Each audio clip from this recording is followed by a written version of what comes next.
Good afternoon everyone. मैं संजय सिंह और आप मेरे साथ हैं आज की नई क्लास में। आज की हमारी क्लास नए स्टूडेंट्स या यूँ कहें नई क्लास के लिए है। ये क्लास 10th के लिए है। क्लास 10th में एक चैप्टर आता है हमारा क्वाड्रेटिक इक्वेशन। ठीक है, तो क्वाड्रेटिक इक्वेशन पे डिस्कस कर लेते हैं। ये स्पेशल क्लास है क्लास 10th के लिए, फिर वो आईसीएसई बोर्ड हो या सीबीएसई बोर्ड, दोनों के लिए ये काफ़ी इंपॉर्टेंट है। दोनों के पास सेम चैप्टर है, इसलिए मैं कॉमन चैप्टर लेके आया हूँ। तो सबसे पहले हम डिस्कस करते हैं कि हमारी इक्वेशन कैसी होती हैं। हमारी इक्वेशंस जो वेरिएबल और कांस्टेंट के साथ बनी हुई होती हैं वो क्वाड्रेटिक इक्वेशन तब कहलाती है जब उसमें वेरिएबल की मैक्सिमम पावर, अधिकतम घात जो होती है वो 2 हो। तो 2 अधिकतम घात वाली समीकरण या इक्वेशन को हम क्या कहते हैं? Quadratic equation. जैसे फॉर एग्जांपल हम एक सामान्य सी कोई जनरल क्वाड्रेटिक इक्वेशन लेते हैं। अक्सर हम लिखते हैं ax² plus bx plus c। तो ये एक क्वाड्रेटिक इक्वेशन है क्योंकि इसमें x की सबसे बड़ी पावर क्या है? 2। तो क्वाड्रेटिक इक्वेशन में जो लीनियर इक्वेशन होती है वो मैक्सिमम पावर 2 रखती है। ठीक है, तो आज हम डिस्कस करेंगे कि ये क्वाड्रेटिक इक्वेशन किस तरीके से सॉल्व होती है, किस तरीके से हम इसमें आंसर्स निकालेंगे या यूं कह लें x की वो वैल्यूज निकालेंगे जो एक क्वाड्रेटिक इक्वेशन को सेटिस्फाई करती है। ठीक है, इसमें हम कुछ मेथड देखेंगे, कुछ फैक्टराइजेशन के मेथड होंगे जिसमें हम सेंट्रल टर्म डिवीजन करते हैं। मीन्स ये बीच वाला जो टर्म होता है x वाला, इसको हम बांट देते हैं, इसको फैक्टराइज कर देते हैं।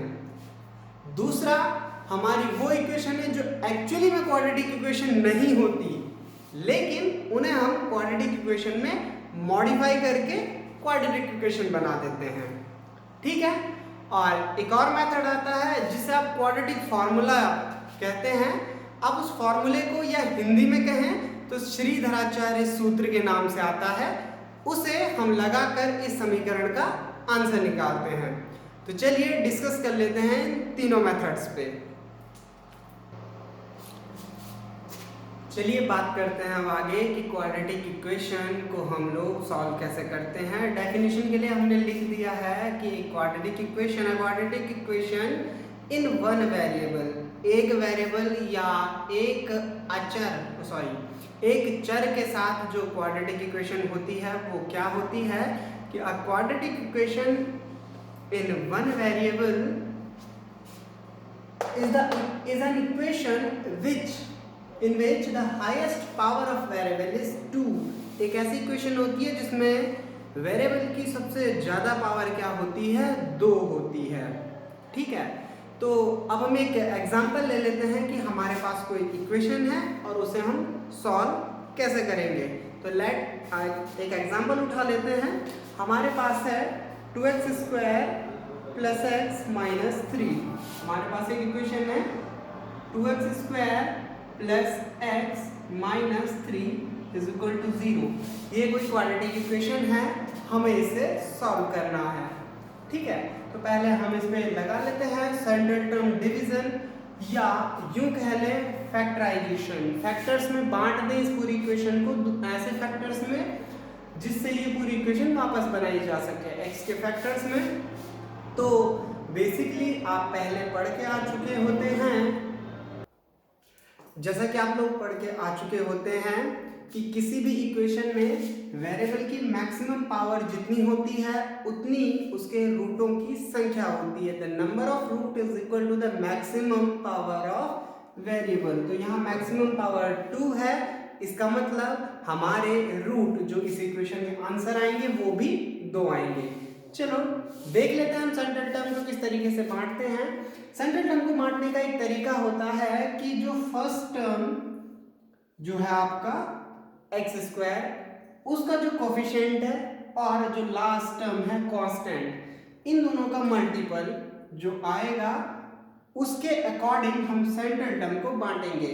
अब अगर मैं इस पूरी इक्वेशन का कंपैरिजन करूं एक standard equation ax² plus bx plus c से, तो यहाँ a की जगह आपको 2 दिख रहा है, b की जगह आपको 1 नजर आएगा और c की जगह आपको -3 नजर आएगा।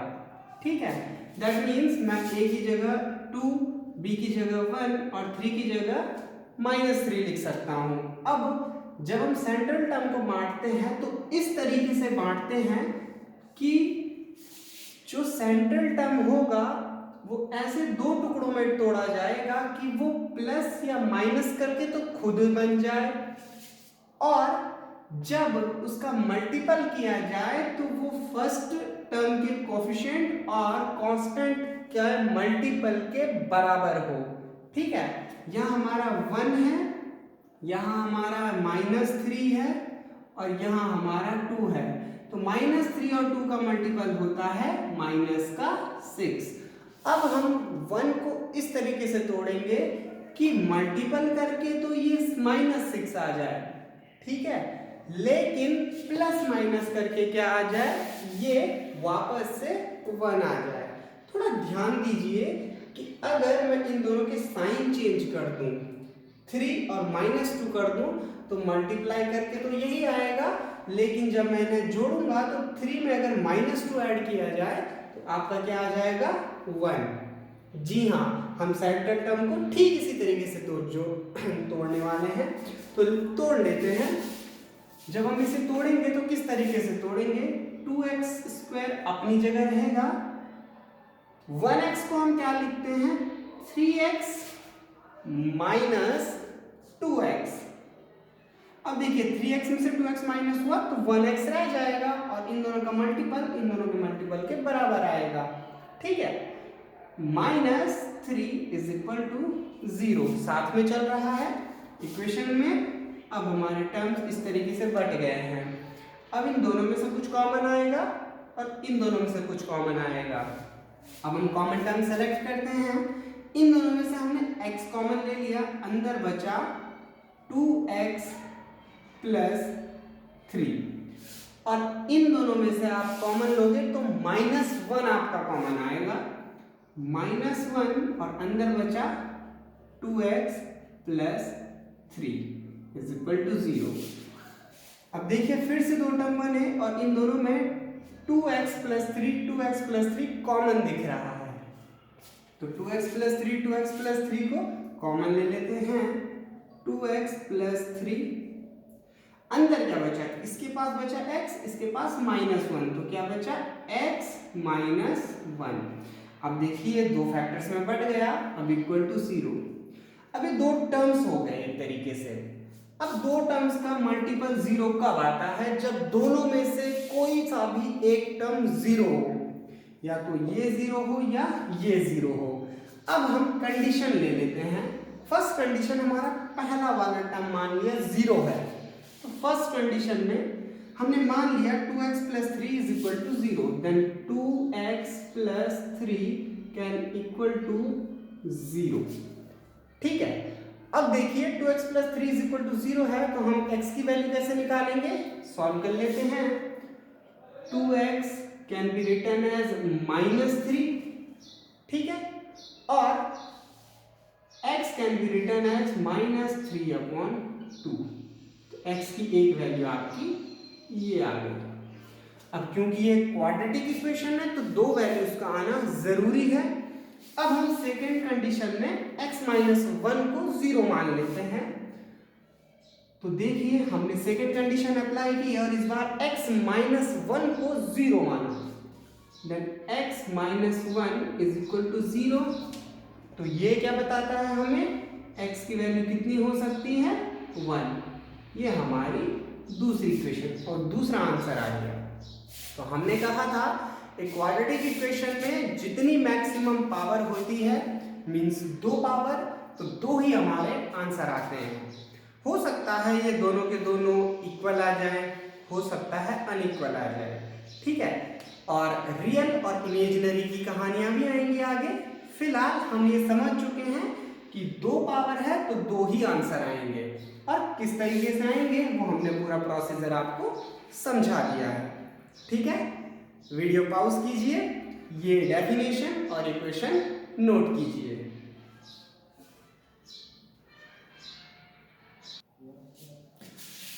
चलिए अब डिस्कस करते हैं क्वाड्रेटिक इक्वेशन को सॉल्व करने के दूसरे मेथड पे, जिसका नाम है क्वाड्रेटिक फार्मूला, या हिंदी में हम इसे जानते हैं श्रीधराचार्य सूत्र के नाम से। ठीक है, ये इंडियन मैथमेटिशियन थे श्रीधराचार्य, उनके नाम से है। ठीक, तो क्वाड्रेटिक फार्मूला जिसको आप जानते हैं, ये लिख दिया गया है that -b plus minus under root B square minus 4ac whole upon 2a। ये इक्वेशन हमारी दी गई है, इसका इस्तेमाल करके हम इक्वेशन के रूट निकालेंगे। हमारी अभी जो इक्वेशन हमने सॉल्व की उसी को ले लेते हैं, 2x square plus x minus 3 is equal to 0। Comparison हमने इससे किया था ax square plus bx plus c से, और आप जानते हैं a की जगह 2, b की जगह 1, c की जगह -3। अब हम इसमें वैल्यूज लगाएंगे और चेक करेंगे कि हमारा आंसर कैसे आते हैं। तो b की जगह हम क्या लगाएंगे 1 यहां पर, दैट मीन्स b की जगह हम लगाएंगे 1, और माइनस का साइन है तो -1 आ जाएगा क्योंकि इसके पास प्लस का साइन है। ठीक है, अब आते हैं अंडर रूट, और अंडर रूट से पहले प्लस माइनस, दो साइन लगा दिए प्लस माइनस, और फिर अंडर रूट बी स्क्वायर, तो बी आपका फिर से 1 का स्क्वायर 1 होता है, माइनस 4ac आपका 4 और a की जगह 2, c की जगह -3, 4 into 2 into -3 whole upon 2a, a की जगह 2 और 2 इंटू a, और a की जगह 2 आ गया तो 2a आपका आ गया। अब हम इसको सॉल्व करेंगे, that means -1 plus minus under root 1 का 1, 4 2 जा 8 और 8 3 जा 24। अब माइनस माइनस का मल्टीपल कितना हो जाएगा प्लस 24 अपॉन 2 2 जा 4। अब आप इसे सॉल्व करेंगे तो सॉल्व किस तरीके से करेंगे, यहां आएगा -1 और -1 plus minus under root 25 upon 4। अब अंडर रूट 25 वैल्यू होती है 5 की, तो अब यहाँ पे आ जाएगा आपका -1 प्लस माइनस 5 अपॉन 4। अब ये कंडीशन आ गई है प्लस माइनस 5 अपॉन 4। ठीक है, प्लस माइनस 5 अपॉन 4 मीन्स अब हम यहाँ पे कंडीशन लगाएंगे, एक बार हम पॉजिटिव लेंगे। फर्स्ट केस में हम यहाँ पर पॉजिटिव कंसीडर करेंगे, प्लस माइनस 5 की जगह प्लस 5 लेंगे खाली, देन आपका -1 प्लस 5 अपॉन 4। और जब यहाँ पे आप वैल्यू सॉल्व करेंगे तो कितना आएगा आपका 4 अपॉन 4, दैट मीन्स 1। तो ये पहला रूट आ गया। और दूसरे केसेस में आप दूसरे केस की कहानी में माइनस कंसीडर करेंगे, यहाँ पे +5 की जगह -5 आप लगा लेंगे, then -1 minus 5 upon 4, that means -6 upon 4। -6 upon 4 आया, और -6 अपॉन 4 तो 2 से दोनों कैंसिल हो जाते हैं, देन -3 अपॉन 2। ये आपका सेकेंड रूट आया। हम पहले भी देख चुके हैं कि हमने जब सेंट्रल टर्म डिवीजन किया था तब भी यही आंसर आया था, और अभी भी यही आंसर आया है। ठीक है, इसका मतलब हम किसी भी तरीके से सॉल्व करें आंसर यही आने वाले हैं। आपके पास ये दो मेथड है, बहुत अच्छे मेथड है एक क्वाड्रेटिक इक्वेशन को सॉल्व करने के, और आपको पता है क्योंकि मैक्सिमम पावर 2 है इसलिए आंसर आपके 2 ही आएंगे। ठीक है, इतना आपको समझ में आ गया होगा। ठीक, तो ये आप नोट कर लीजिए, वीडियो पॉज कीजिए, इसे नोट कर लीजिए।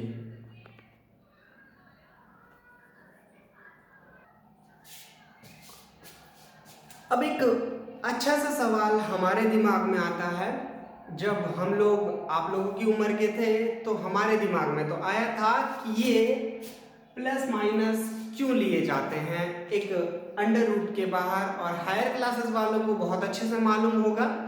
तो मैं उम्मीद करता हूँ कि हायर क्लासेस वाले इसे ज़्यादा अच्छे से समझ गए होंगे, लेकिन छोटी क्लासेस में ऐसा क्लियर नहीं हो पाता कि ऐसा क्यों होता है। ठीक है, तो आपको पता है जब भी हम एक माइनस का दूसरे माइनस से मल्टीपल करते हैं तो ये प्लस आता है, और जब भी हम एक प्लस का दूसरे प्लस से मल्टीपल करते हैं तब भी प्लस आता है। अपोजिट साइन का जब भी मल्टीपल होता है तो आपका क्या आता है, प्लस। ये चीज आपको समझ में आ गई होगी। अब ध्यान देने वाली बात है कि अगर मेरे पास 4 है तो जनरली आंसर देते बच्चे सर 2 2 जा 4, ठीक है, लेकिन मैं कहूंगा नहीं, 2 2 जा 4 नहीं, थोड़ा समझो इस चीज को कि ये है क्या। ये 4 है, और अगर मैं बोलूं कि इसको फैक्टर कर लो और आप 2 2 जा 4 नहीं कह रहे, आप थोड़ा सोच रहे हो, तो दैट्स राइट। सोचो, ये ऐसा भी कुछ हो सकता है कि जो आपका 4 है ये एक्चुअली 2 तरीकों से आता है। 2 तरीके से बोले तो आपका एक तो -2 इंटू -2 करोगे तब भी आपका बेटा 4 आता है, ठीक है, और दूसरा आप +2 इंटू +2 करोगे तब भी बेटा आपका 4 ही आएगा। ये वाला फॉर्मूला ऊपर वाला समझ में आया। इसका मतलब 4 को 2 तरीकों से लाया जा सकता है। अब जब हम 4 का अंडर रूट करते हैं तो एक्चुअली अंडर रूट 4 का मतलब होता है कि इसके फैक्टर्स कौन से हैं, इसके पीसेस कौन से हैं जिनसे ये आया होगा। तो आपको पता है अब एक +2 है एक -2 है, इसीलिए जब इसका आंसर लिखा जाएगा तो +-2 आता है। आपके 2 आंसर मिलते हैं, एक आंसर नहीं मिलता, ठीक है। यही कंडीशन हमारी क्वाड्रेटिक फॉर्मूला में भी लगती है, और इसलिए हम यहाँ पे क्या लिखते हैं, +-। समझ में आया। ये चीज बड़ी है ना एंटेक, आपने ये चीजें पढ़ी हैं पहले कि माइनस माइनस का मल्टीपल प्लस होता है, प्लस प्लस का मल्टीपल भी प्लस होता है, ठीक है। तो ये चीजें हम अर्लियर क्लासेस में तो पढ़ते हैं लेकिन अक्सर ध्यान नहीं देते, तो ये ध्यान देने वाली बात है बेटा, ठीक है। आई होप आप समझ गए होंगे।